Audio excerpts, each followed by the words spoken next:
Hello, good afternoon, and welcome to this second webinar on the personnel unit cost option for Horizon Europe. My name is Peter HAERTWICH. I am a head of unit in the European Commission's Directorate General for Research and Innovation. My unit is dealing with the business processes for implementing the grants under Horizon Europe. So why are we here today? The thing is that the European Court of Auditors year after year indicates to us that the financial error rate in the funding that we give to our beneficiaries under the research and innovation programs is still too high. And this is, of course, giving a very bad sign in terms of the reputation of our program. And I think it's in our common interest, us together with the beneficiaries of our funding, to do everything possible to reduce this error rate. One important source of errors in these cost claims is the personnel costs. For three reasons. One, the real world of personnel costs is complex, as we know. Second, our rules are also not the most simple when it comes to reporting of really incurred costs.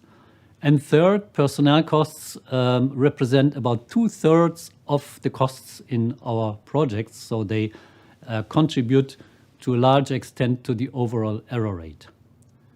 So today we will speak about the possibility to hopefully remove some of the reasons for the errors.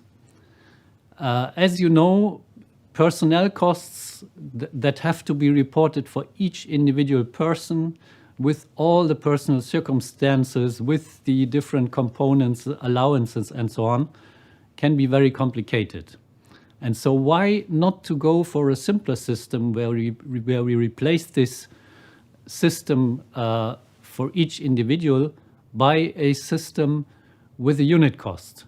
Meaning that we agree with each organizations on an amount, a daily rate, that is then applied across the board for all the persons working in our projects and contributing to the costs of the project.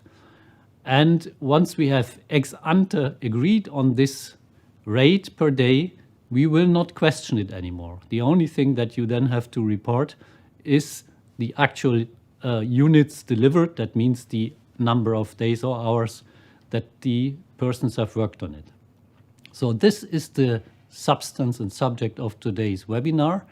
We have introduced such a possibility as an option, and we encourage all organizations participating in Horizon Europe to seriously consider the use of this option. My colleagues who are with me today will explain you in great detail how this option works and how you can actually trigger it so that it will be used in the future for your organization. We will also have quite some time for questions and answers. The questions and answers will be managed via Slido. So if you can, in parallel to the stream that you are watching now, open another browser window and go to Slido, so sli.do, and then put in a simple code that is for today PUC, P-U-C, stands for personnel unit costs, and you can then ask your questions. You can encode questions at any moment during this webinar.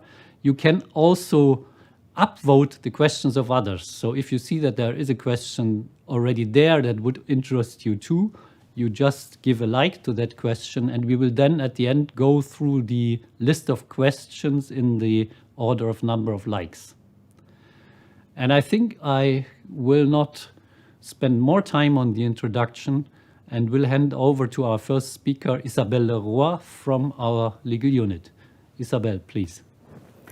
Good afternoon. So indeed, I'm Isabelle LEROY. I work in the Common Legal Support Service in DG RTD, and I'm very happy to be here this afternoon to present you this new, simpler method to declare personal costs.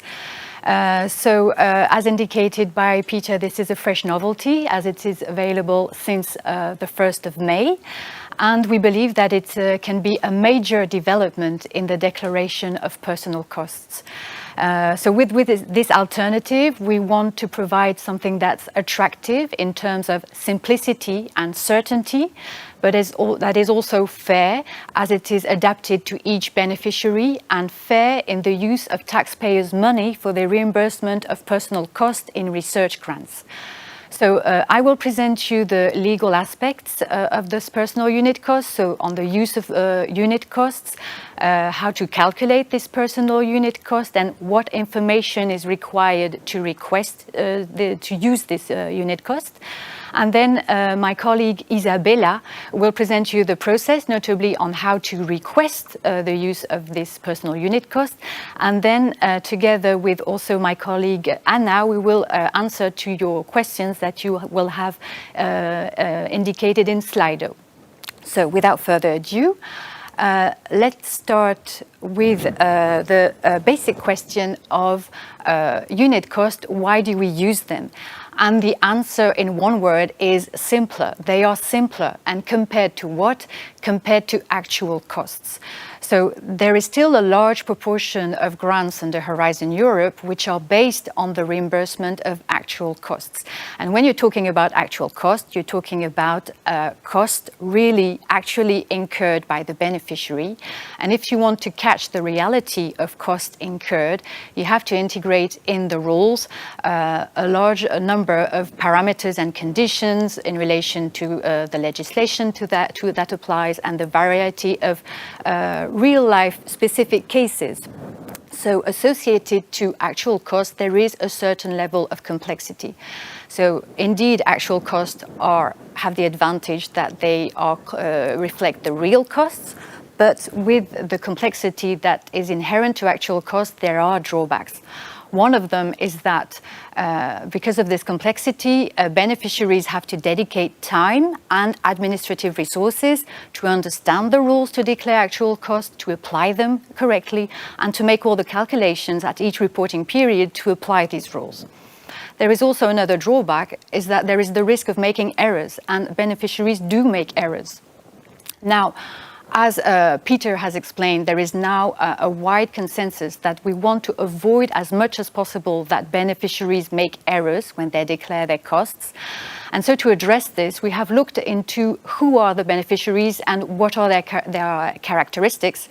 And in fact, the vast majority of beneficiaries only have 1 or 2 grants. So indeed, they have a limited experience of how to calculate costs. And if the way to declare and calculate cost is complex or has some level of complexity, there is a risk of error. I will elaborate a little bit more on this, in this slide, where you see more our insight in the population of beneficiaries. And in the graph, you see on the right side that there are very few beneficiaries that have a large number of grants, more than 100. And on the left side, you see that many beneficiaries only have a few grants, and most of them only have 1. So indeed, these are maybe small and medium enterprises or newcomers. And as they have few grants, they have this limited experience and they're more error prone. So to address the risk of error and also the burden of the administrative tasks to calculate costs if the rules are complex to calculate them, we want to offer an alternative which is a simpler method to declare cost as a unit cost. And so here I just want to clarify what is a unit cost. It's a fixed amount associated to a unit. In the case of personal cost, the unit is a day of work, and so a unit cost would be a fixed amount associated to a day of work, and in other words, this is a daily rate. So we will be talking a lot about daily rates in this presentation. Now, why did we focus on the category of personal cost to introduce a unit cost? Well, that's because personal costs have a significant importance in the research projects. Peter already explained a little bit that indeed they are the biggest chunk of the budget, and they are on average 2/3 of the budget. And they are also the largest source of financial errors. So it's the category where there are the most errors. So this is linked to some extent to the fact that it is the largest part of the budget.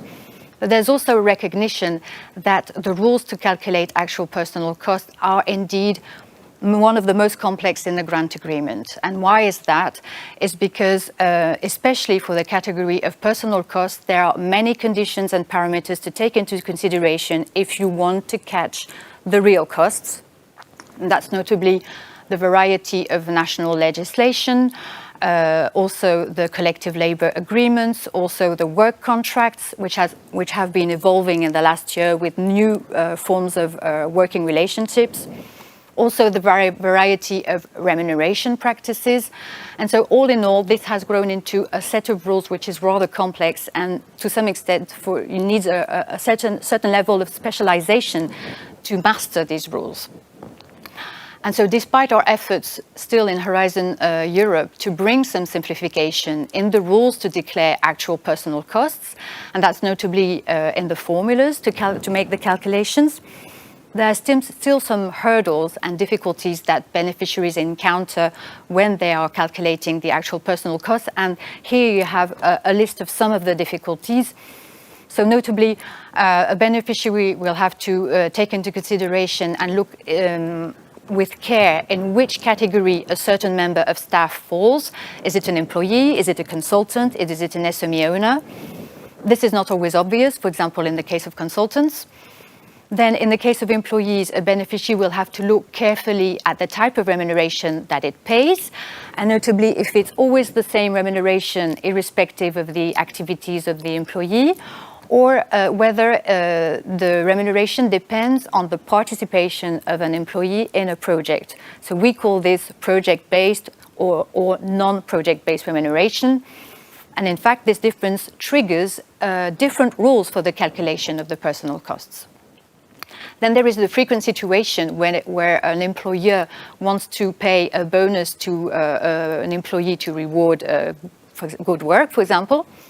And then under Horizon Europe, you have to check whether the bonus fulfills the specific conditions to be declarable and eligible under Horizon Europe. And then there are events along the duration of a career, such as, for example, taking part-time or parental leave, that will have to be taken into consideration in the calculation. And of course, all these layers and all these elements have to be taken into consideration at each reporting period and for each person. So when you have a look at this level of complexity, and knowing that to some extent the complexity cannot be completely smoothed out in the world of actual cost, we wanted to offer an alternative that is simpler in the form of a unit cost. And so I hope that at that point I have caught your attention on the positive impact that a method to declare cost can have if it's radically simpler, and this is the case of the unit cost. So now, I will show you the main features of the personal unit cost. And the main feature of this unit cost is, first of all, that it is entirely optional. So here it has to be clear that the method by default to declare personal cost remains actual costs. And so the decision to go to the unit cost is optional and at the level of the beneficiary and upon request by the beneficiary. So the fact that the decision is at the level of the beneficiary means that in a given consortium, you could have a situation when one beneficiary is using the personal unit cost and another beneficiary is still using actual personal costs. Also, the unit cost takes the form of a daily rate, as I explained. It's fixed ex ante, and it's one daily rate for one beneficiary. So then the beneficiary will use this unit cost for all its future Horizon Europe and Euratom grants, and for all the persons working for this beneficiary. So the potential for simplification is really important. And I would like to illustrate this further with here a comparison between what a beneficiary needs to do at the end of a reporting period to declare personal costs, whether it is using actual personal costs or the personal unit costs. So on the side of the actual personal costs, you see an example with 3 members of staff, but of course there is a much larger variety of cases, and a beneficiary could have more staff to declare working on the action. But here, I'm not going to go into all the details of the calculation. I will spare you. But just to give you the main parameters and conditions to show you the variety of the calculations. So in the first example, you have an employee that is working full-time. But still in this case, you will have to adapt your calculation to the duration of the reporting period, which in most cases is not 1 year. So in our example, it's 18 months, and that is quite frequent as a duration of a reporting period, and you will have to adapt your calculation to this duration of the reporting period. Then in the second example, you have the case of an employee that was working full-time and then switched to working part-time. Well, for this employee, you will have to do 2 separate calculations. One for the months where the person was working full-time, adapting the calculation to this number of months where the person was working full-time, and then a second calculation for the months where the person was working part-time, adapting the calculation to this number of months and to this 50% pattern. And also you will have to do rounding in some cases. This is another parameter in the calculation. And then the third example is if the beneficiary had also a consultant working on the action and which has a direct contract with the beneficiary. And in this case, the calculation is quite different, as you really have to look into what's in the contract between the consultant and the beneficiary. So only with these 3 examples, you see the variety of the calculations, and so these have to be done at the end of each reporting period for each person, and they will, in most likelihood, result in different daily rates every time for each person. Now, on the other side, you see that it's striking that the beneficiary just has to apply this one single daily rate that has been fixed ex ante and for all these different staff members. So I hope I have convinced you with this slide that this is an important advantage of the personal unit cost. And I want to show you more of the advantages of the personal unit cost. So starting from the left, there would be no more errors in the daily rates with the use of the unit cost, and this is thanks to a simple and solid methodology to establish from the start and without errors a single daily rate per beneficiary. Then there are no more complex calculations at each reporting period. I think I've covered this at length in the previous slide. Then from the budget perspective, there is also an advantage in the sense of certainty, because you would know from the start what you would get per day of work on the action. And then at the moment for audits, there's also less risk of a bad surprise, because the audits will not focus on the costs, but mainly on the number of days worked on the action. And another advantage of the personal unit cost is that you can try it and you can revert back to actual cost if ever this didn't work out for you. So this really gives you the freedom to give it a try, as there are benefits in the use, but if ever it doesn't work out, you know that you can go back to actuals. With this, let's go now further in the depth of the matter with the calculation of the unit cost itself. And here we wanted a method that is simple to calculate, simple to validate, and which is also representative for each beneficiary, and because the unit cost is not one fixed unit cost across the board for every beneficiary, it's one unit cost per beneficiary and based on the data of each beneficiary. And the most important data in this respect for each beneficiary is the total staff cost of the beneficiary in the last closed full financial year. To get this data, the beneficiary has to go to its statutory accounts and look under the heading staff, and there you take the total staff cost. I'm really underlining the word total, because it's not only the cost for staff that is working on a project, it's not only the cost for staff related to research, but it's really the cost for all the staff of an entity, from the janitor to the director, so all the staff, and so all the cost of the staff. And then this amount is divided by the number of persons that worked for this entity during the same financial year. In technical terms, we call this the annual work units. It corresponds to a number of full-time employments plus fractions for the people who work part-time, who worked part of the year. And you have a definition of what is an annual work unit in the Commission recommendation on small and medium enterprises in the Article 5 of its annex. And then the last step in this formula is to turn the amount into a daily rate. We divide it by 215 days, as this is the standard number of days that we use in all our formula under Horizon Europe. Now, some more characteristics about the unit cost. So it's subject to an ex-ante validation, and this is again the idea that we have this solid methodology that avoids errors from the start. And to ensure this, the beneficiary must submit an audit certificate which will certify the two figures for the formula that we have seen in the previous slide. So that's the total staff costs and the number of staff working for the beneficiary.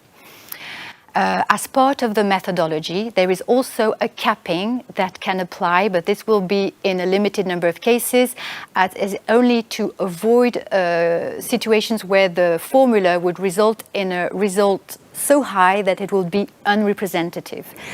And I say that it will apply in limited cases because we have set this capping at a high level. And in the way we have done this, you see that it's high, because to do this, we looked into previous Horizon Europe grants, and more specifically at person months and the cost associated to the person month. And for 95% of the person month in past Horizon Europe grants, the costs were below this capping that we have set in this method. So it is unlikely that the result of the formula applied to your figures would be above the capping. And if it is, well, it will just be reduced to the level of this capping. Then the level of this capping in practice is 9,618 euros per month per person, to which is applied a country correction coefficient. And this coefficient comes from the Marie Sklodowska-Curie actions, for those of you who are familiar with these actions. At this point, if you consider that the method and the formula is still a little bit complex, I want to reassure you that we are providing a tool for you to make the calculation for you, and my colleague Isabella will give you all the details about this later on in the presentation. And now, once the amount of the personal unit cost is determined and validated, it will normally be used by the beneficiary for at least 2 years. And after 2 years, the beneficiary has the possibility to request for an update of the personal unit cost. And for this, it will have to provide another audit certificate to certify the updated amounts of the two figures that we need for the formula, so the total staff costs and the number of persons working for the entity. And if the beneficiary has an updated unit cost, this will only apply to future grants. Ongoing grants could not be amended to introduce the updated personal unit cost. And this is a reflection of a principle that applies across the board, is that you cannot change the method that you use and the way you declare personal cost in a given grant. So if you started a grant with the initial personal unit cost, you cannot in the middle amend it to switch to an updated personal unit cost. And you will see that this principle is applied in other instances. Later on, I will explain. Now, a bit more about the audit certificate. So it is submitted through the portal, and for this again my colleague Isabella will give you the details later on in the presentation. It has to be provided by an independent and qualified auditor using the template that has been drawn up by the Commission and that is published on the Funding and Tenders portal. And now I'm going to show you briefly this template. And just for you to know that I'm recalling that in this template, indeed, an auditor is going to certify the two amounts that we need for the formula. So this is the template that you can see now. It's 2-page, so it's short. First, you see that the auditor is going to give its identity, and then, is going to show the identity of the beneficiary and the financial year. I will show here with a pointer the financial year for which it will be certifying amounts. Then they're only going to certify, and you see here that here indeed what the auditor is doing is certifying two amounts. The first amount is the staff cost under the heading staff for the total staff of the entity. This amount will be introduced in the currency of the accounts of the entity. Now, if the accounts are in a currency other than a euro, the auditor will have to convert this amount into euros. And the methodology to do this conversion is fully explained in the footnote that is at the end of the document, but you can see also that it's here. And then the second amount that has to be indicated in this template and has to be certified is the number of persons working for the entity. So you see it here. And then the last thing that is requested in this certificate is to indicate if the accounts were subject to a statutory audit or not. So this is, I'm going to show you the end. This is the end of the certificate. Here is only a history of changes, so nothing more. This is basically the certificate. It's a short and simple document. So now going back to the presentation, we are now going to explain what happens after the unit cost has been validated. So imagine you have requested for the personal unit cost, it's been validated, and now you will use it in all your future Horizon Europe and Euratom grants. So that's all Horizon Europe grants except the Marie Sklodowska-Curie actions, because they are fully based on their own unit cost. But for all other types of actions, you will use it. And you will also use it when you prepare your budget for a lump sum grant. So in practice, when I say that you use it in all future grants, it means that you use it in all proposals submitted after the approval of the personal unit cost. And you also have the possibility to use it for the proposals that were submitted just before you requested for the personal unit cost. So, but that's only if, for such grants, the award of the grant is done after you had the approval of your unit cost. And in such a case, you have to imagine that your proposal will have been prepared with a budget based on actual cost for the personal costs. And so if you switch to the actual, to the unit cost, and if this has an impact on the budget, you would have to make sure that you get the agreement of the consortium and of the granting authority. Now at this point, I really want to make a clarification on what we mean by only applying the personal unit cost in future grants. Well, this means that you cannot apply the personal unit cost in ongoing or grants, which means already awarded or already signed. And you cannot amend them in order to introduce the personal unit costs, and that's the case even if your grant is at a stage before the first reporting period. So here we are again have this reflection of the principle that you keep the same way of declaring your cost from the beginning until the end of a grant. So if you started a grant with actual personal cost, you will go until the end with actual personal cost. And if you started with the personal unit cost, you will go until the end of the grant with the personal unit costs.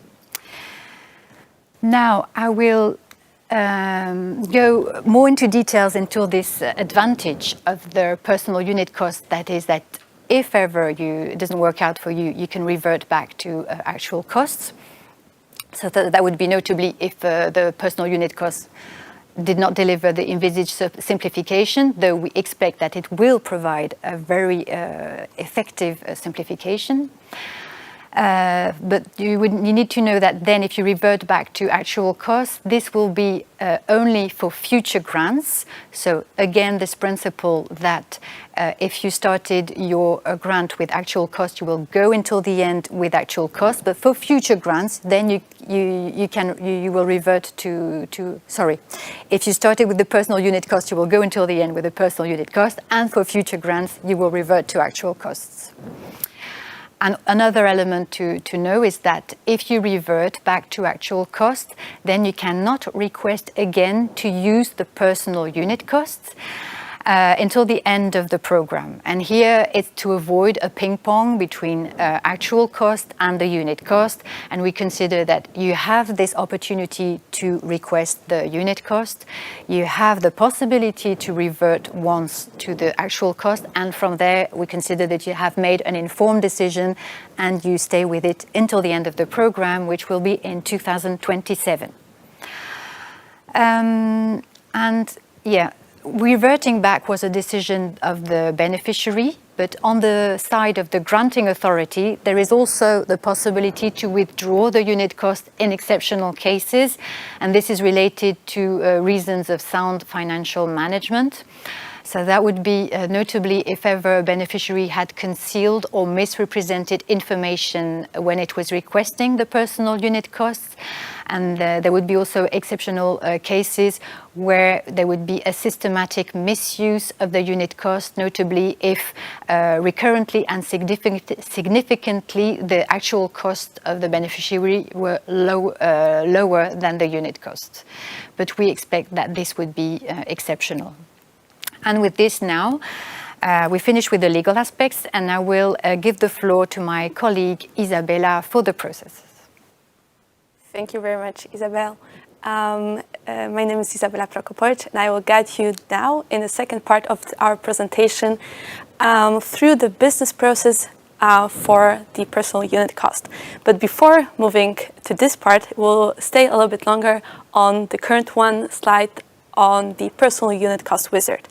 This is the tool that Isabelle mentioned beforehand in her part of the presentation when explaining how to calculate the daily rate for the personal unit cost. So we introduced this tool having in mind that personal unit costs in Horizon Europe in such form are a novelty for applicants, and we really wanted to give applicants and participants the opportunity to have a try and try to calculate the daily rate for the personal unit cost without any commitment. So it's a standalone wizard. It's a separate tool that it's available in the Funding and Tenders portal.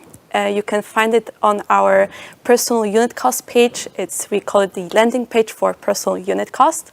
That is available for the Horizon Europe funding program in the portal. You'll see in the slide now the tab for the wizard. And there are some instructions included as well that guide you through the process. Basically, the process is very straightforward. You use the same values that you would also include in the calculation of the daily rate for the personal unit cost, and the wizard allows you to see what the daily rate would apply for your organization. We also included one more feature. So for you to give us feedback what you think about the personal unit cost.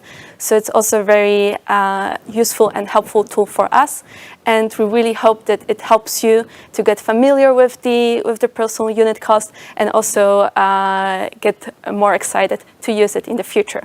And without further ado, we'll move now to really the process how to request the personal unit cost for use for your organization. So you'll see on the slide there are three parts. We have the expression of interest, the formal request, and the validation. The validation is done on our side in-house, so we will not go into further detail here. However, I would like to start with the principle between the expression of interest and the formal request. There will be no possibility to formally request the use of the personal unit cost for the organization without a expression of interest that has to be performed beforehand. So that's why we start with the expression of interest. And there are two ways how this can happen, how the expression of interest can be performed. And the difference between the two scenarios that you see in the slide is, first of all, who is performing it, and second of all, when, at which occasion this can happen.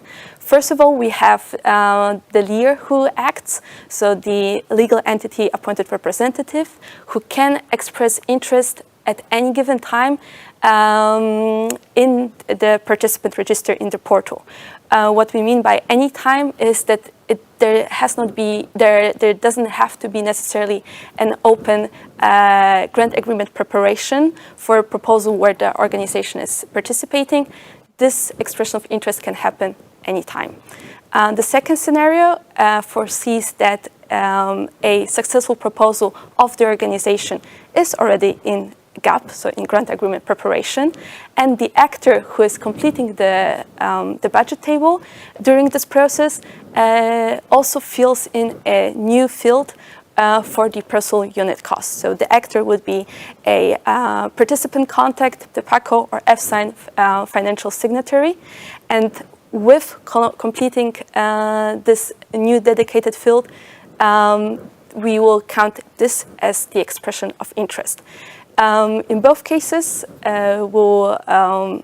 to move forward, there will be a successful proposal in GAP. The difference between the two scenarios is that in scenario number 2, we have already the proposal in grant agreement preparation. In scenario 1, the organization will need to wait until the next successful proposal reaches GAP, because, for example, the LER expressed the interest at a time where no such proposal was in GAP.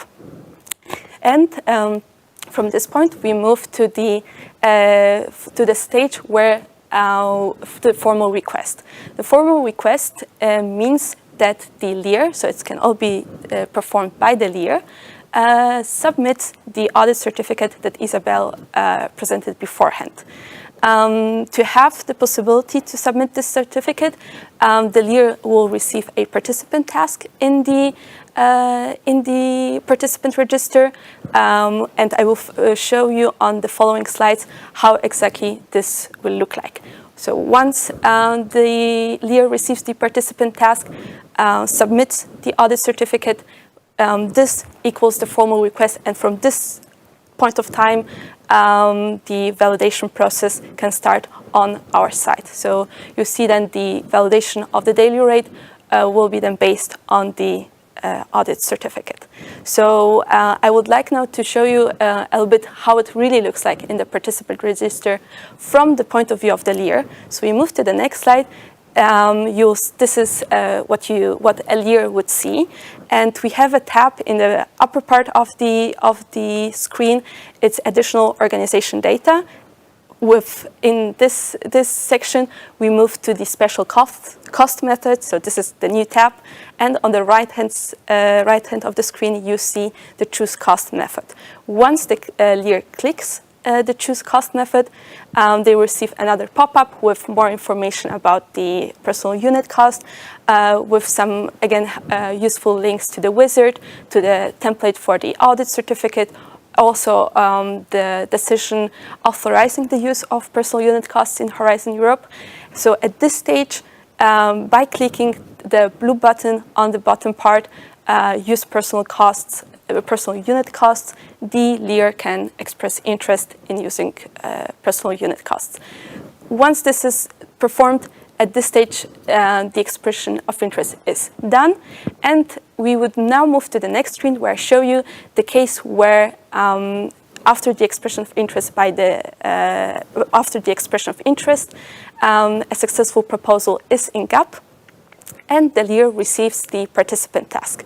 When he clicks on it, this is the screen that will be visible. So in the upper part, you see, of course, an upload slot for the audit certificate, and below this, you see two fields where you can you add the values that also correspond, of course, they have to correspond to the audit certificate, the values for the annual work unit and the total staff cost, as well as the question on the statutory audit. Once you click on calculate on the right-hand screen, you see the LER uploads the document, and in the next screen you see how it looks like when the task is completed. The next one would be to click on calculate, and then the process on this side is done. Although you'll see the LER will also see the calculated daily rate, and there are still some more pop-up windows to really confirm the decision of the LER. So really, this would be in a nutshell the process how to request the use of personal unit cost. But as you already seen, we have included also in this presentation a lot of resources that can be helpful for you if you are interested, and we hope you are interested in using personal unit costs. So first of all, this is also the basis of how personal unit costs were introduced for Horizon Europe and Euratom, is the decision authorizing the use of unit costs. Then you see a direct link to our landing page. We really encourage you to have a look. We have different tabs with information about past and upcoming events, a link to the wizard, and guidance documents and reference documents that could be really helpful for the preparation of the personal unit cost for your organization. We also included a direct link to the audit certificate that Isabelle really ran through here, so for you to also have a look at this. And last but not least, a link to the annotated model grant agreement, and you have already the article in the slide where you will find information about the personal unit cost in Horizon Europe. So at this point, this will be the end of the presentation from our side. Thank you very much for your attention so far, and I believe we'll now move to the Q&A session. I would give back the floor to Isabelle, who will guide us through it. Thank you very much. So we're going to take the first question. I will read it out. And so this new option is not useful for countries where automatic indexation of the salaries is the law. Are there any plans, example, possibility to revise after 1 year? I will start, and the colleagues, please feel free to add something. So I think here is really the principle of the unit cost is that we are aiming for balance between the simplicity and the representativeness of the adapted to the data of each beneficiary. For simplicity, we have been looking to an amount that is going to be once it's validated, fixed for at least 2 years, and we are launching now the personal unit cost on this basis. So this will be this for the moment, but of course we are also receiving and during these events all the comments are interesting, and we will see perhaps in the future, but for the moment it's going to be only after 2 years that you can request an update.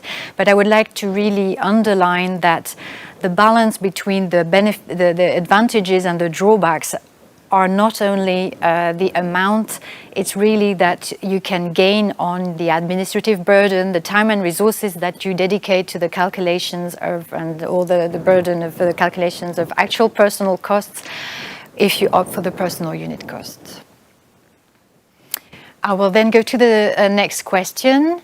Any possibility to apply to already signed projects that would be simplification? Anna, do you want to answer? Yes, thanks. Hi, good afternoon everyone watching online. My name is Anna Lee. I'm a colleague of Isabelle at the Common Legal Support Service. And so indeed about this question, we understand your concern. However, for this case, it's not possible to apply the personal unit cost to already signed the grants. And because you've already signed these grants under the actual cost methodology, you've made a budget, you've already prepared everything. Therefore, in this particular case, you've already signed the grant agreement. In particular, you already are committed to a certain way to the terms and conditions for that specific project. So we believe that in order to ensure simplification, this should only apply then to your future grants and not to the ones that you've already signed. Thank you very much. Then the next question. How is the limit of 215 maximum declarable day equivalents per year verified when employee works on several projects and only one of these projects is EU grant? So here we're really talking about a point of detail on when you use the personal unit cost. Actually, you will just have to check that indeed per year you're not declaring more than 215 days of work for one person in all EU grants, not only the Horizon Europe grant at stake. And that's to avoid that there is double funding, because the person would be declared as working on two different projects, but more than it could be possible under our rules.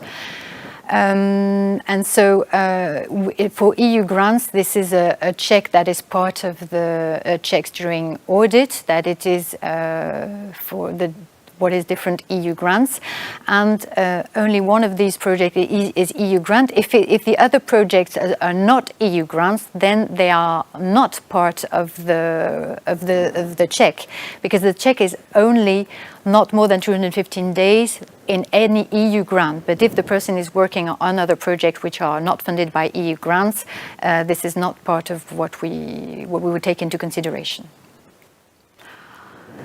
Then now the next question, does the calculation take into account the whole organization, or can it be applied to a specific department, for example?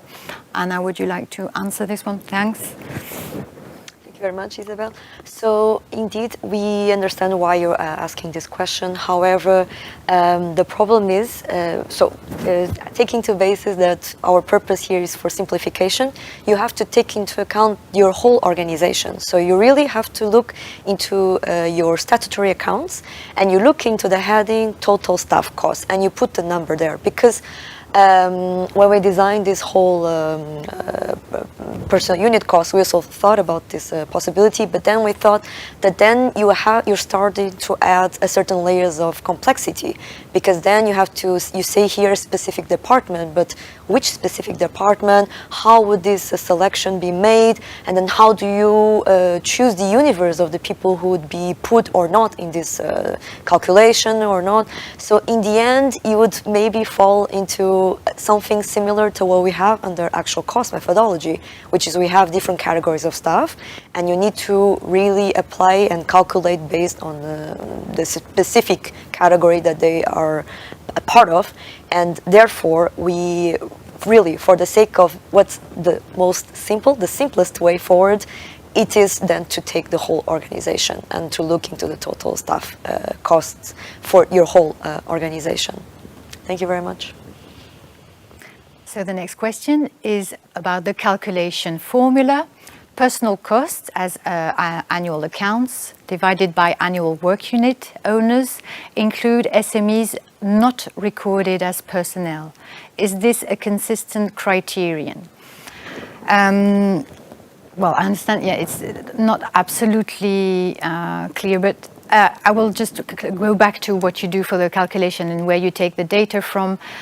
As we are indeed aiming for a simple way to identify the amounts, you really have to take what is in your statutory accounts, so the total staff costs, whether it includes or not the SME owner, that may depend on the accounting standards that apply in your country, but you really have to take what's in your statutory accounts according to your national legislation, and then divided by the annual work unit. Again, this will be the amount of the number of staff that are again indicated in the statutory accounts, and according to the definition that can include the owner. So we don't go into another type of interpretation going beyond what is in the statutory accounts, again for the sake of simplicity. So we're not going to look into whether this person is only included as part of the costs and not in the work units. À la marge, maybe there will be some slight variations, but for the sake of simplicity, we were really keeping to what you can find in the statutory accounts and that the auditor will certify in the certificates. The next question, do you need to remove the ineligible salary elements for each person working for the beneficiary individually to calculate the total staff costs? Anna, please. Thank you. So on this part, it's not entirely clear first what you mentioned by ineligible salary elements. However, we're going to interpret as it being some costs that you have for your staff, which are not just salary. Okay, fine. But then, once again, for the sake of simplicity, you will have to look into your statutory accounts, and if for certain elements that are not typically are not just salary, you include them under your heading staff costs, then yes, you may include this also to calculate your total staff costs. In a word, just for the sake of simplification, if you look at your heading staff costs in your accounts, then you can put the amount that is there. Thank you. Next question, what if the salary increased? Do you request a new daily rate for that employee? So once you have requested and had your personal unit cost validated, you will use it for at least 2 years. And it's only after 2 years that you can request an update.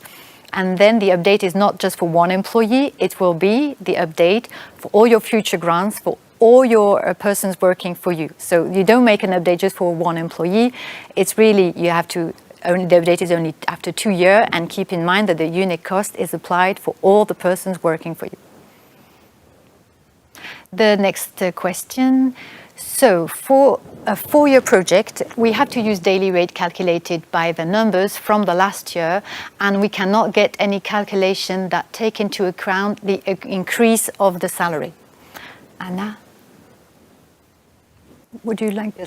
Yes. Sorry. Thank you also for this question. So indeed, when you calculate your daily rate, you need to look into the numbers of your last closed full financial year. However, every 2 years, you may request for an update of this daily rate. So if you have a 4-year project, it means that possibly there could be in the middle or towards the end a request to update this daily rate. But of course, then the request for this update of the daily rate amount has to follow the rules of your initial request, which means that you need to provide another audit certificate that justifies the underlying new amounts for this updated amount. So in your example, if you say there has been an increase of a salary, for example, which justifies that your daily rate will be higher for any reason, then you will need to provide and submit another audit certificate that proves indeed that there has been a change in these amounts and this daily rate therefore will be higher. But even if you request this, it will not impact your ongoing grants. So this means that, So for the grants that you will already signed with a certain daily rate, you have to use it until the end. So just to make a clarification, for this 4-year project, you have to use the same daily rate amount. But then for other future grants, you may use the new updated amount for other proposals that will be invited to grant preparation after the approval date of the updated daily rate. Hope it's clearer now, the answer. Thanks, Anna. The next question. All European projects such as Erasmus+, SERV and Sports have transitioned to lump sum funding models. So why not do the same for Horizon projects as well? And here, Isabella, maybe you would like to take this one. Thank you very much, Isabelle. I take it a little bit more as a comment. In this webinar, we focus on the personal unit cost, which is not the same as the lump sum funding models. They're complementary, so you can have a lump sum grant and use personal unit costs. So these are separate things. But we take this as an interesting comment because I assume from the question and the comment that there's interest in lump sum funding models, which is also a good information for us, since this is also a way to simplify funding in Horizon Europe. So thank you very much for it. And I'll just may add that there are some grants under Horizon Europe which are lump sums. Of course. So there is a transition to some extent, but for the actual cost-based grants, then we are providing this additional possibility to have a simpler form of funding with the unit cost. But there is already some partial transition towards this lump sum funding model also under Horizon. And the next question, has the daily rate in a big company to be calculated on all personnel members, laborers, technicians, senior staff? And here really I want to confirm this absolutely. When you calculate the daily rate, the data on the numerator and the formula is the total staff cost, and the total staff is all the staff, including all the examples that you've put in your questions and all the other staff of an entity. The next slide, question. We have 4 ongoing grants. Some of our partners are already using personal unit costs since 2 years ago. Why can't we switch to this method for existing grants? So here I will start, but Anna, please feel free to continue. I think there must be a misunderstanding on what is the personal unit cost, because the personal unit cost that we have presented this afternoon is really a new feature which is only available since the 1st of May 2024. So I think possibly in this question there's a mix-up with something that has been existed for a long time in the Horizon Europe 2020 and Horizon Europe grants, which is average personal cost. It's a different type of unit cost, which is based on the practices, the cost accounting practices of a beneficiary. If a beneficiary in its own cost accounting practices has the accounting practice of calculating an average personal cost that it uses in its own account, and then it can use this also to declare personal cost under Horizon Europe. So this exists, continues to exist, and it's really a separate method to declare costs than what we have now presented, and this novelty of the personal unit cost. And I may add that the novel personal unit cost, which is unit cost fixed ex ante for one beneficiary, is really much simpler than the average personal unit cost, because average personal unit cost is still something that the beneficiary has to do in its own accounting, taking the various parameters into account and having a usual practice that has to be documented. Here, the personal unit cost, ex ante, you have this validation with the submission of the certificate, and then it's there, you have one daily rate, and that you apply also the personal unit cost, you apply it for all categories of staff, whereas differently, the average personal cost is only for employees. So it's 2 different things, and when we're talking about the personal unit cost that we have presented today, you don't switch for existing grants.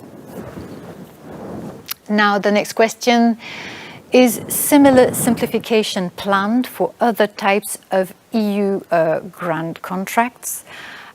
Isabella, would you like to take this one? I can take this one, thank you. The EU grant contracts, if I'm understanding correctly, is other funding programs? Yes, other programs. Other funding programs, EU funding programs. Well, the personal unit cost that we are focusing on today is very much specific to Horizon Europe. How this is the development for other funding programs, this is beyond kind of my my reach to really have information about this. For Horizon Europe, we can say that we really strive to have as much simplification as possible, and we really want to really focus on this. So we start. That's why we also introducing the personal unit cost. But for other funding programs, unfortunately, I do not have the information. Thanks, Isabella. The next question. Do you consider revisions to the personal unit cost? As it stands, the current framework appears financially burdensome despite its general benefits. Anna, would you like to answer? Yes, thank you so much for your comment as well. And this is still a pilot project. We are still using this for now for Horizon Europe and Euratom. Therefore, we are still, how can I say, it's a work in progress. So this is still a living animal. And of course, we are happy to receive your feedback on these issues, on potential improvements. And thank you for already accepting that at least there's general benefits to it. And of course, in the end, we are open to receiving the feedback from you, the stakeholders, of course, on how to improve. And but once again, we need to take into account that our main purposes are to have simplification and also in order to reduce the financial error rate. So in a way, we are trying to bring benefits to everyone, but we need to keep this these cornerstones in mind when doing so. So yes, of course, thank you very much, and we look forward to receiving more suggestions how to potentially improve the personal unit cost. Thanks, Anna. The next question. In the case of universities or hospitals, the unit cost could be very low. Do you have some examples for large or academic beneficiaries? So currently we are at the beginning and we see a lot of interest in the wizard, so people are testing their figures, but we don't have specific example at hand that I could show you. I understand that in the preparation of the unit cost we had to do some random checks and the result could be positive or negative, or lower depending on each case. But indeed, it will be a decision to be made by each beneficiary and a test that they can do in the wizard to see for themselves with their own data what a personal unit cost they could get. And again, I would like to underline that in this decision, there is, of course, the proximity with the real cost that has to be taken into consideration.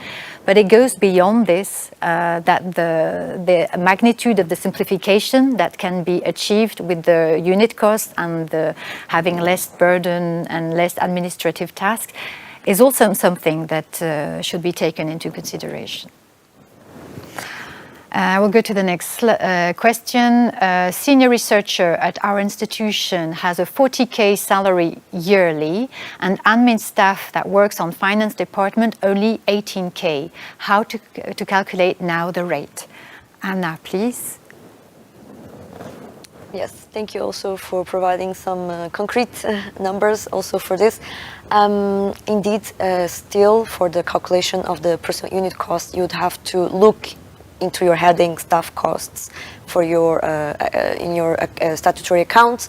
So indeed, if both the senior researcher and the finance department employees, they're all under this heading staff costs, then you have to use all of them, including also other staff that you have under the heading staff costs, in order to calculate your daily rate. And once again, maybe if you think about that slide where we presented during the presentation, Isabelle did, where you had this comparison between the calculation based on actual costs versus the personal unit cost, you see that in one of them you need to really calculate in many steps, parameters, your employees, your consultants, etc., etc. And here you would only apply one rate for all your staff. This is for the sake of simplification. So here it would also fall under this rule. Thank you. Thanks, Anna. Next question. So the personal unit cost is based on historic salaries. The risk of salary increase due to inflation lies with the beneficiary for the whole duration of the action. So I will clarify that historic salaries in the sense that it's the data of the last closed full financial year. So it's indeed the last full financial year before you request the personal unit cost, and then you use it in future grants. And indeed, if you start with a personal unit cost, you will go until the end of the grant with this personal unit cost. So to some extent, yes, indeed, there could be a difference in the real salaries at the end of a 4-year project, let's say, due to inflation. But for the moment, this is the way this is set, again for the sake of having a solid methodology without errors, with a certification and something stable and certified for 2 years, that as an ex ante setting of the daily rate. And also, I would like also to recall the whole background of the grants, and grants under Horizon Europe are provided under the principle of co-financing. So yes, the funding rates go up to 100%, but it's not the case for all grants. Some grants have lower funding rates, 70% or lower. So I understand that to some extent it seems normal to some beneficiaries that the costs have been completely covered up to 100% for many actions, but in fact it's still co-financing. And co-financing means that we are financing under the rules that we provide, with the funding rate, and in this case a unit cost with certain constraints which aim at the simplification. And there is a part of co-financing by the beneficiary. The next question, why can we not apply this method to existing grants? Why this cannot be done via an amendment for existing grants? Anna, do you want to answer? I will start, and if Isabelle wants to comment on this. So Julia, thank you for your questions. And of course, we understand that you would like to apply this to the personal unit cost to already existing grants. And you propose then that why cannot we do it through an amendment for these existing grants? Well, the answer is that the logic is just very different, in the way that if you have already assigned grants which follows the logic of actual personal costs, you know that you have to calculate per person for each reporting period a certain daily rate, right? So imagine then that you introduce in the middle of this reporting period, which usually it's in a period of 18 months, and then in the middle you introduce this amendment to use the personal unit cost, and then you might even get the question, okay, for this reporting period, how should I do it? Because should you calculate maybe half actual cost for these employees? Maybe half of it you're going to apply the personal unit cost. It leads to a lot of complexity, and it's not certain on how this would be. You do these calculations for your reporting period, even if you have an existing grant which has not entered the reporting period 1 yet. So in the end, we feel that in order to ensure legal certainty, in order to ensure clarity, indeed, the personal unit cost is it has to be applied on its own terms and conditions, and that should be done then for your future grants, not for your already existing, signed, awarded grants with your already terms and conditions very clearly specified, and when specifically the logic is different. And we feel that by mixing these two in the same reporting period, it could lead to some great confusion, and this is our point. So. Yeah, and I will supplement in the sense of Anna that indeed our experience that we have of the rules on actual personal costs is that any change, any additional detail is going to trigger lots of questions on interpretation. And then if you do this, that you introduce an amendment in the middle of a reporting period, or and say that now you switch to another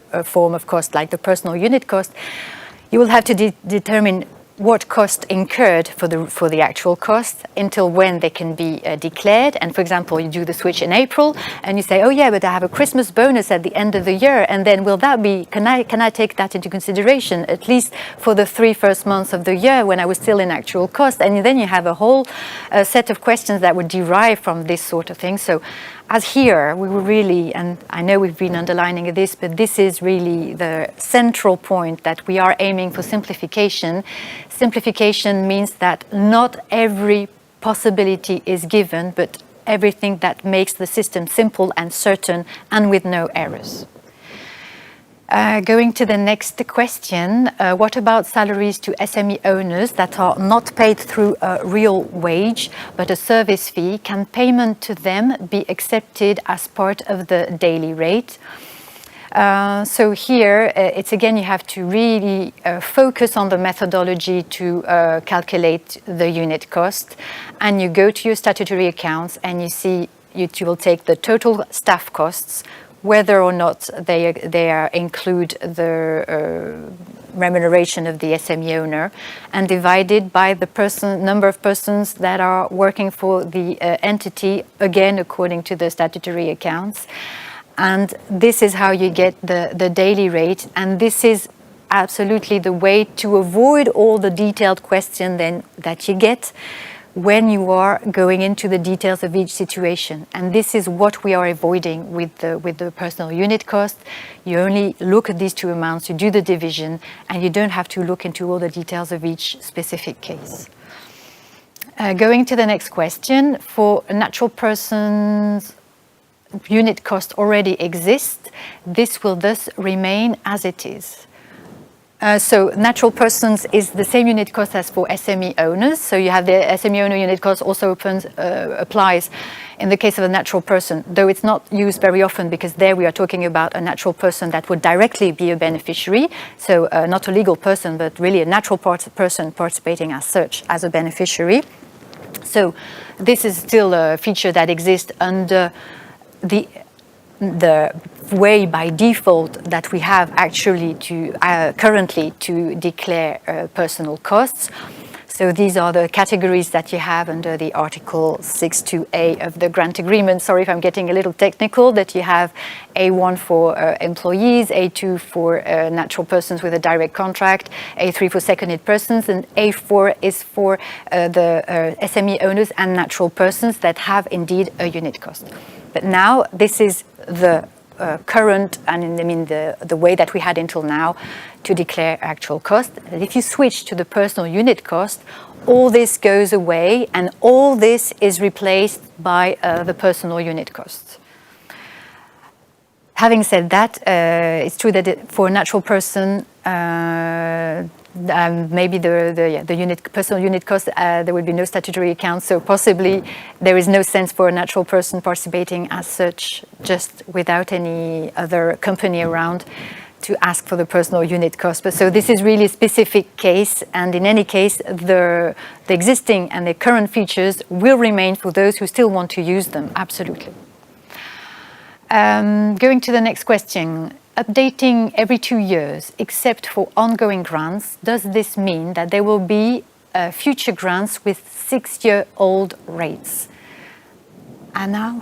Mm-hmm. Thank you, and Isabelle, you may compliment me if you would like to, of course. So from what I understand in this question is that does this mean there will be, in general, grants with 6-year-old rates? Well, in this case, it's true. So it's a possibility for the beneficiary to request an update of the daily rate every 2 years. And indeed, the ongoing grants will not be impacted by this updated amount.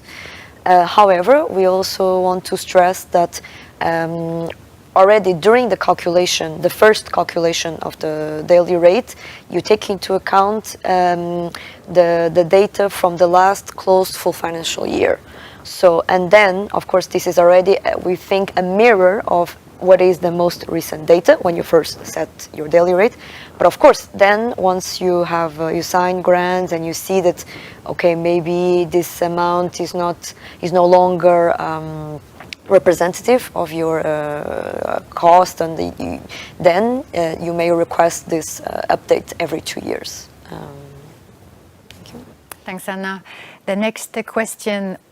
Some skills are too expensive to hire permanently.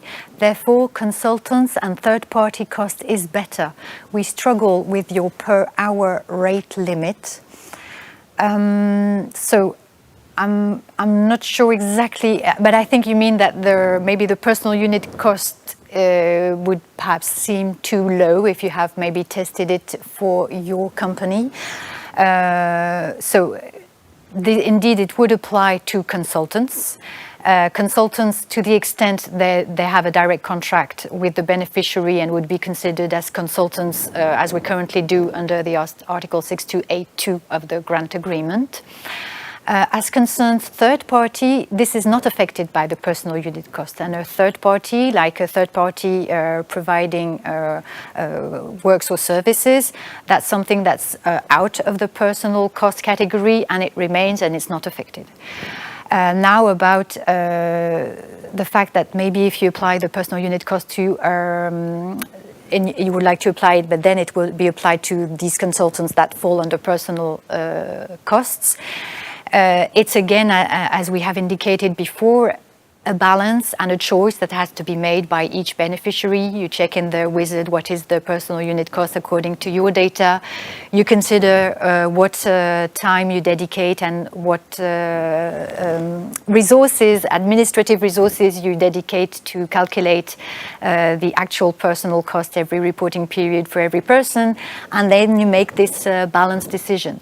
However, in any case, I want to thank you also for all these questions and all the comments that you are providing, because it's important for us. But we are trying to explain that the unit cost has been designed as a balance between achieving this simplicity and having something fair and representative. So for the moment, this is the way it works. And the next question. Auditors will most probably also check the calculation of daily rate and not only the number of days spent on the action. How will this be done? Anna? Yes, thank you. And of course, Isabelle, feel free to complement if you would like to. So the financial audits will focus then on the number of day equivalents worked on the action. Why? Because since here your daily rate will be fixed ex ante, this means, and also that by providing the audit certificate, we're also adding this new, let's say, this sort of ex ante checks. So this is why, because it will be very difficult, I would say, to challenge the amount of a daily rate once it's validated and approved. And this is why we put a focus on this ex ante validation. However, of course, we need to have some sort of ex post control mechanism. So indeed, it's if the auditors find out during an audit that there is some misrepresentation, if there was some concealed information, then yes, of course, they will have to report on this in their findings, and then of course the personal unit cost may be withdrawn. However, we feel that by then when you calculate this daily rate by submitting this audit certificate, then it provides already a high level of assurance. Therefore, I think you won't have to be worried, of course, when it comes to a financial audit, because then they will be mostly focused on the number of day equivalents that you've declared having spent on the action. Thanks, Anna. The next question, if the daily rate is based on all employees of a company, but then only more expensive staff work on a Horizon Year project, won't rate be too low to reimburse actual costs? So the choice of using the total staff cost to calculate the daily rate is again mainly due to the simplicity, because it's a very easy amount to identify in the statutory accounts.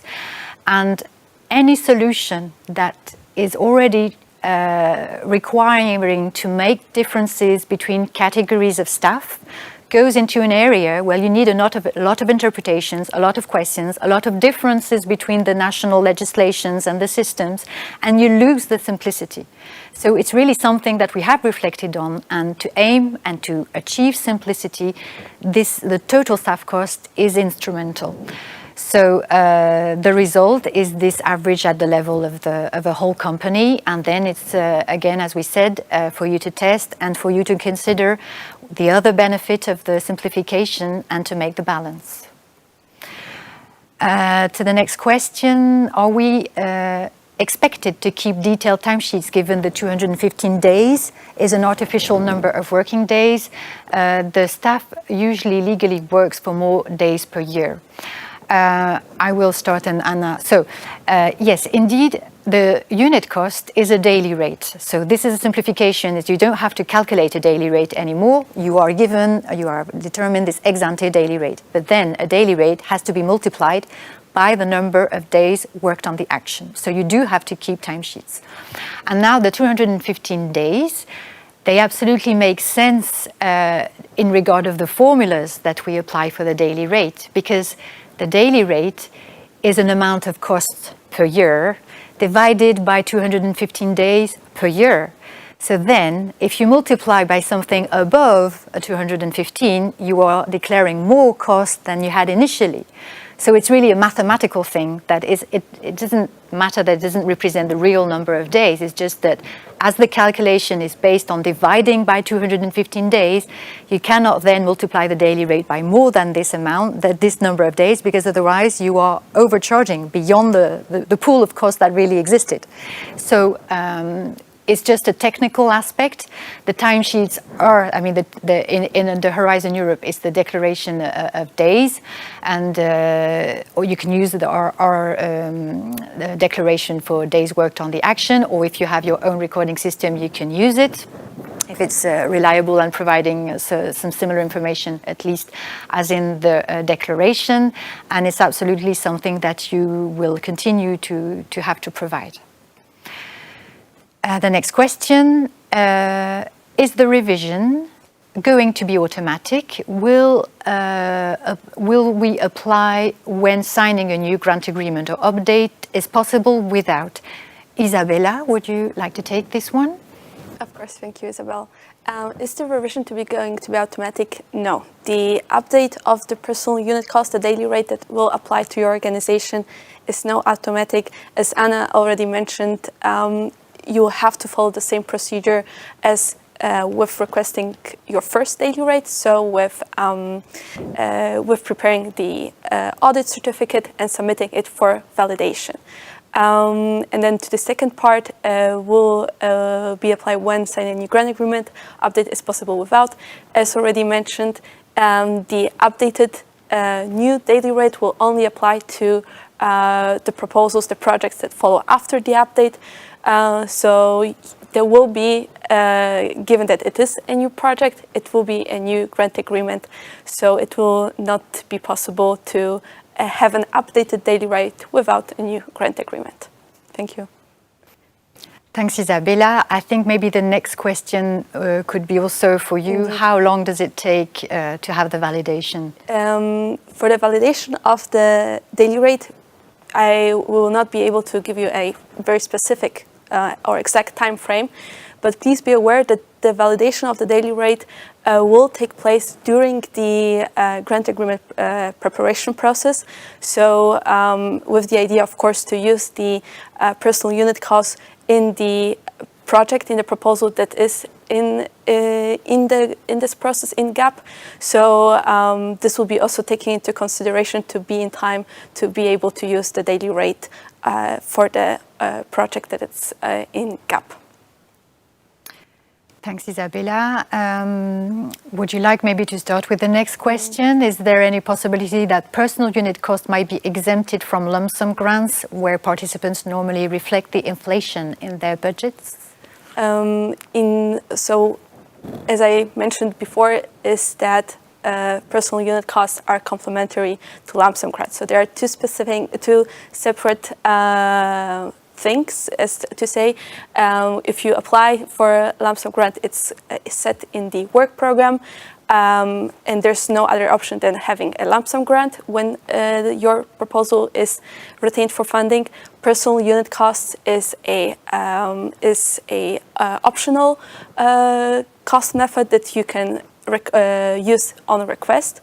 Whether there would be and also following the principle that we always talk about today, it's a simplification. So really striving for simplification in the funding. Indeed, having now an exemption, if you are an organization that uses personal unit costs, it could well be the case that you have proposals and projects that are lump sum grants or actual cost grants, and having here then the differentiation for you to use personal unit costs for only for actual costs and not for lump sum grants. This would be, of course, go against the principle to have a legal certainty, to avoid the complex calculations. It would not make sense for the organization to have to keep up with two different cost methods. So I believe this is for now what is planned and what is to stay. But of course, yeah. So. Thanks, Isabella. The next question, does this daily rate also apply to personnel working for a third party free of charge and justified as own personnel?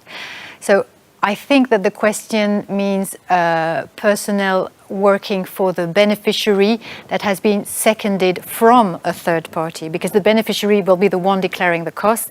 And so indeed, if the personnel in that case is an in-kind contribution from a third party for free, we would usually say that it is a sort of the type of staff that can be declared under the category of employees.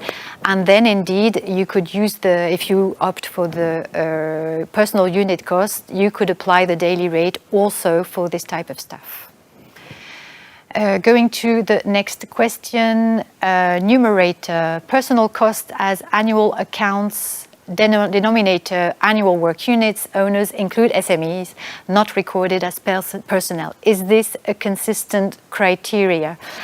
I think we've had this question before, and we've nearly the same one, and I really have, I think, already indicated that this is the methodology. It's been set really to achieve simplicity. In some cases, à la marge, there may be some little discrepancy between the numerator and what's been taken into consideration in the denominator, but normally these amounts coming from a statutory accounts according to national legislation usually will have consistency. If there is a discrepancy à la marge, it's not something for which we're going to do exceptions, interpretations, because this would break the simplicity of the system. So we are, for the moment, really into this principle of looking into the statutory accounts, taking the amounts that are there, and having this way to calculate the unit cost. The next question, how frequently can we update the unit costs? Anna? Yes, so once you get your personal unit cost approved and validated, it will be, you have to use it for at least 2 years, which means that after the approval date, you may request an update every 2 years. So when you get your first unit cost, you wait 2 years, then after this 2-year period, you may request an update. However, please note that this update, a new amount, will only apply for your new grants. So your ongoing grants with the personal unit cost, with the old rate, will have to keep being used until the end of the project. And then for your proposals that will be invited to grant preparation after the approval date of this new updated unit cost, then yes, this will start using the updated new daily rate. Thanks, Anna. As time is running, we will now take the last 2 questions. So the next question is, are there any plans to make unit cost mandatory in the next framework program? I would say at this stage we are at an early stage in the reflections on the next framework program, and it's really too early to have details on the next framework program. This is also really something new. The personal unit cost only launched for a bit more than a month. We really have to see how it works. So at this stage, I would say it's really too early to have any views on this question yet. And the next question, which will be the last, once the unit cost is validated by REA, do we need to submit the certificate again for each grant preparation? Isabella. Thank you very much, Isabelle. No, there's no need to submit it again. The idea is really to have the daily rate for your personal unit cost validated once when you decide to use it, and then it can be, and it has to be used in your in any other proposals, successful proposals, and then of course projects. So no need to submit it again. Okay, and I'll just take the next one because 1 minute. So should this unit cost be done in local currency or in euro? So in the certificate that has to be prepared by the auditor takes the amount in the currency of your account, so local currency, and then the auditor also has to do the conversion in euro because we need the amount in euro, and it will have to do the conversion according to a method which is detailed in the certificate. So these are the two elements that you will provide in the certificate.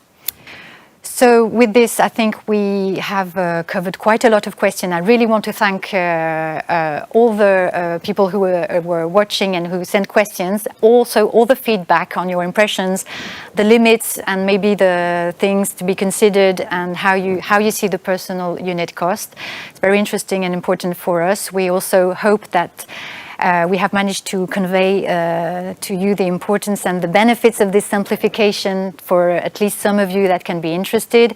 Please keep in mind that you have the wizard to test the amounts. Please also keep in mind that you can try to use the personal unit cost and then still revert back if ever it doesn't work out for you. So I also want to thank my colleagues who were very helpful and clear in the explanations, I hope. And there, now I'm closing the webinar. Thanks, and see you maybe for another webinar another time. Bye.